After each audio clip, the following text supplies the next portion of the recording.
Еркектің сорлысы жер қориды. Осы күні әйелім өзіме бәле болды. Неге? Ауыз аштырмайды. Не үшін? Не дейді сонда? Баяғыда жора жолдасым көп болды ғой. Оны өзің де білесің. Иә, топырлап жүрдіңдер ғой. Күллі Қазақстанды шарлап. Ал? Сол кезде қалада көлікпен келе жатамын. Кейде қасымда келіншегім отырады. Бір кезде жора жолдастың бірі телефон толғап, «Әй, Жанболат, дөңгелегім жарылды, запасым жоқ, құтқар», деп жалынады. Кейде қыстың күні қатты суықтан біреуінің аккумуляторы отырып қалады. Дереу маған телефон толғайды да, «Ойбай, Жанболат, машинам оталмай қалды, тез жет, көмектес», дейді. Сол кезде кілт тоқтаймын да келіншегіме қарап, «Жаным, сен автобуспен бара бер. Көріп тұрсың, досым далада қалыпты. Соны құтқарып алайын», деп көліктен түсіремін де аттың басын дереу кері бұрамын. Бибім автобуспен кете береді. Мен сорлап қалған досыма жәрдем қолын созу үшін аттанып кете барамын. Көлігі қозғалып, моторы оталғанша басы қасында жүремін. Енді бұл жақсы ғой, босқа кетпеген өмір, оның несі жаман? Жоқ, дұрыс қой, мәселе кейін басталды. Неден? Біз кейін түрлі ұстанымға орай өмір жолында сан түрлі сорапқа түсіп, жеке тіршілік бастадық. Сол кезде кей мәселеде көзқарасымыз келіспей, кейбірімен араздасып та қалдым. Олар маған, мен оларға ренжідім дегендей. Ал, енді өмір болған соң ондай да болады. Ода тұрған не бар екен? Жоқ, дұрыс қой, мәселе мынада. Қазір сол жора жолдастармен мүлде араласпаймын. Ал, келіншегім қазір баяғыны жиі есіме салады. Не дейді сонда? Ол айтады, есіңде ме?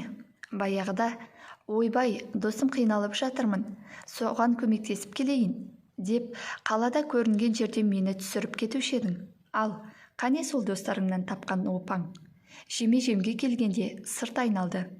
Қазір сені біреу іздемейді, хабарласпайды, көмектеспейді. Ал өміріңді менімен түсіріп келесің.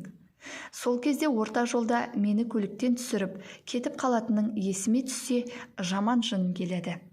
Енді сөйтіп біреуге жәрдемге кеттім деп, мені жарты жолдан тастап кетіп көрші, жаныңды шығарайын, деп баяғы қылығымды бетіме басады. Шынымды айтсам, не дерімді білмей отырып қаламын. Онда бибің таза ақымақ екен. Өлетін бала молаға қарай жүгіреді дегендей, құритын қатын сөзді осылай саптап бастайды. Ойбай, неге? Қатты кеттіңіз ғой. Мен шынымен де өзімді айыпты сезініп қаламын, бибім солай дегенде. Енді шегініс жасап диалогқа түсінік берейін. Бұл ойбайлап безілдеп бибісінен жеңіліп жүрген пақыр ескі танысым. Жас кезінде расымен де ақжүрек еді. Бір күн сұрасаң шапанын шешіп беретін. Пақыр қазірде ақжүрек, бір іс тапсырсаң ақтабан болып шауып жүреді. Өте тыңғылықты, құжат пен қағазға ұқыпты. Бірақ келіншегі есейген сайын оның альтруистік сезімдерін қолдан буындырып, өлтіріп жатыр екен. Сіз енді бибісін неге ақымақ дедің, дейсіз ғой. Ол үшін логотерапияға аз-кем шегініс жасайық. Логотерапия сұрақты былай қояды. Адамның ұлық дәрежесін қалай анықтаймыз? Малдан артық тұсын қалай табамыз? Не қылсақ биік адами дәрежесі анық көрінеді? Қандай қадамға барсақ адами тіршіліктен рақат тауып, шексіз шаттыққа бөленеміз? Ол үшін өлшемді өзгертеміз. Адамға арналған биік өлшемді меже етіп аламыз. Оны адамның өзін трансценденция жасауы дейді. Оның мағынасы не? Мәнісі мынау. Адамның өз шегінен асуы, мүддесін ысырып тастауы, басқаның бақыты үшін қайтпай күресуі. Енді Франкл былайша түсіндіреді. Адам басқа тіршілік иесі сияқты тұйық жүйеде өмір сүрмейді, сыртпен байланыста болуға мұқтаж, яғни мән тыстан магнит сияқты тартады. Жүрек ар-ұяттың көмегімен мәнді дәл анықтап, оның сәулесіне тартылады. Мәнмен қауышып, мұратына жеткенде кеудесі шаттыққа толып, өмірге құштарлығы артады. Бітім болмысы тұлға болып қашалады. Сондықтан бақытты ғұмыр кешкісі келген кісі өз ішінде тұйықталып қалмасын. Өзгенің қамын жеу деген адами міндетін бір сәтке естен шығармай сергек жүрсін дейді. Енді Франклдың ойын қазақша мынадай мысалмен тарқаталық. Тұйық системадағы тіршілік деп жұмыртқаны алайық. Оның ішінде сары уыз бар. Сары уыздың хикметі балапанға айналу. Болашақ балапан жұмыртқаның ішінде сұйық формада жабық жатады. Жабық жатса да, өз ішінде нақты бір тәртіпке негізделген тіршілік жүйесі жұмыс істеп тұр. Бірақ бұл сағаты санаулы уақытша тіршілік. Сары уыз қалайда балапанға айналып, жабық жүйеден шығуы тиіс. Қабықты тесіп, тысқа шықпаса, бір күні шіріп бастайды. Осылайша сау жұмыртқа шіріген жұмыртқаға айналады. Сары уыз балапанға айналу үшін мынадай шарт керек. Ол тыстан келетін жылу. Әдетте жылуды тауық береді. Құрық болған тауық жұмыртқаны бір ай бауырына басып жатады. Іштегі сары уыз бен тыстағы тауық үйлесімге келгенде сары уыздың трансценденциясы басталады. Тауық магнит сияқты сырттан тартады. Сары уыз оған ұмтылады. Осылайша, Құдайдың құдіретімен бұлжыраған сары уыз 3-4 аптадан соң қатты тұмсықпен тырнаққа айналады. Бүкіл болмысы сүйкімді балапан болып мүсінделеді. Сосын қабықты жарып тысқа шығады. Міне, осы сәтте трансценденция процесі сәтті аяқталды дейміз. Адам да тура солай. Бұл дүниеге бірінші пенде болып туылады. Тірі қалу үшін жанталасқан ит тіршілік басталады. Ит тіршілікте белгілі бір ретпен айналып тұрады.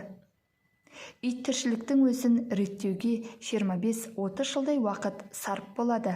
Оқу оқып, мамандық алып, аяққа тұруға тырысып бағамыз. Бірақ қанша жерден мамыражай жағдай жасасаң да, ит тіршілікке қауіп төніп тұра береді. Адам да тұйық системада ұзақ өмір сүре алмайды. Отбасы, ошақ қасындағы тірлігіне байланған сайын рухани әлемі күйреуге бейім тұрады. Оны экзистенциялық фрустрация деп атайды. Ит тіршілігі іріп кете жаздап, дірілдеп, зорға тұрады. Пенденің міндеті орта жастан асқан соң, тыстан тартушы логос сәулесімен ортақ үйлесімге келіп, ит тіршіліктің қабығын жарып шығып, тұлғалық өмірін бастау. Ол қоғам алдында бір жауапкершілікті сезінбесе, тұйық жүйеге ақыры жұтылады. Өзін өзі жарып шығып, трансценденция жасамаса, пенде шіріген жұмыртқаға айналып кетуі әбден мүмкін. Бұл бәледен аман қалу үшін өзгенің қамын көбірек жеуге тура келеді. Бұрын мынадай мақал бар еді. Өзімдікі дегенде өгіз қара күшім бар. Өзгенікі дегенде анау-мынау ісім бар. Енді трансценденция жасау үшін осы мақалды бұлай деп өзгертуге тура келеді. Өзгенікі дегенде өгіз қара күшім бар. Егер осы көзқарас өмірлік ұстаным болып көкірекке бекісе, шіріген жұмыртқаға айналу қаупінен құтыламыз. Өмірде талай мәрт жігітті көрдік. Олар жас кезінде басқаның керегіне жарауға ұмтылып тұратын. Бірақ үйленген соң көбінің трансценденция қабілеті сола бастайды. Әйелдері жиі мазалайды. Көбі, осы сен ақ біреу өтініш айтса, жүрегіңді ала жүгіресің. Оларда сенің момындығыңды әбден біліп алған. Қажет кезінде пайдаланады да, тірлігі біткен соң ұмытып кетеді. Есебіңе мықты болсай, қадіріңді білген адамға ғана қолы ұшын соза деп біраз тәрбиелейді. Осылайша күйеулері өзгереді. Бұрынғыдай өзін тұрақты трансценденция жасамайды. Салыстырып айтсақ, жұмыртқа сары уызы тірі балапанға айналып, тысқа шығудың орнына тұйық системада өзгеріссіз жатып қалады. Әлбетте, мұның соңы шіруге ұласады. Сол сияқты ер азамат өзгеге өмірін арнауға қабілетті қасиетін қолдан тұншықтырады. Үйінен шықпайтын жалқауға айналады. Ақымақ қатынға сондай еркек ұнайды. Осыдан келіп, қатынның сорлысы ер қориды, еркектің сорлысы жер қориды деген мақал шығады.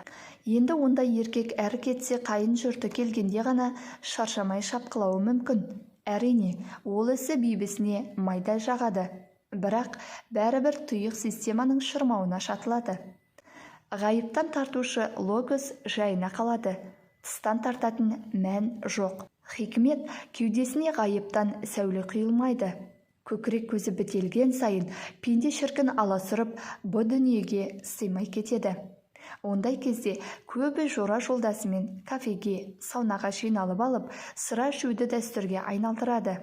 Осылайша іштей іру басталады. Хош, сонымен алдыңғы диалогқа қайта ораламыз.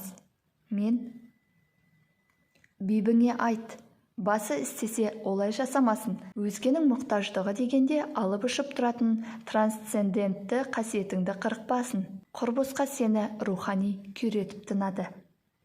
Сонда не дейін? Бүйде: сен мені үйге қамағанмен бәрібір бақытты бола алмайсың. Мен түптің түбінде тұйық системада қамалып, бәрібір шіріген жұмыртқаға айналамын. Одан да басқаның керегіне жарап, кеудемді мәнмен толтырып, рухани ғұмыр кешейін. Сондықтан әлі де достарым қиындықта хабарласып жатса, сені көліктен түсіріп, тағы автобусқа отырғызып жіберуі мүмкін. Еш ренжіме. Бұл өмір сүрудің ең ұтымды жолы, де. Болды, сіз айтты деймін. Айт, мен айтты де. Айтам, кеттім, деді де үйіне шаттана аттанды. Қазір бәрі жақсы. Ескі танысым өнегелі өмірін сүріп жатыр. Оның ескі достары әзірше көмек сұраған жоқ. Әйелі де орта жолда машинасынан түсіп қалып, жаяу жүрген емес. Бірақ келіншегі ақылға тез келді. Кез келген сәтте көлігінен түсіп қалып, әрі қарай автобуспен кете беруге іштей дайын жүр. Енді мынадай қорытынды жасаймыз. Адамды тұйық системаға әйел ғана қамайды деп танымаймыз. Кейде керісінше де бола береді. Күйеуі ақ жүрек әйелін шабыққа қамайды. Сырттағы логос сәулесінің әйелінің кеудесіне құйылуына күйеуі кедергі келтіреді. Ол кезде де адамның болмысына қатер төнеді. Сондықтан ері мен әйелі тұйықталып қалмайық деп сақтанып тұрғаны абзал. Екеуі қол ұстасып, логосқа бірге тартылса тіптен жақсы.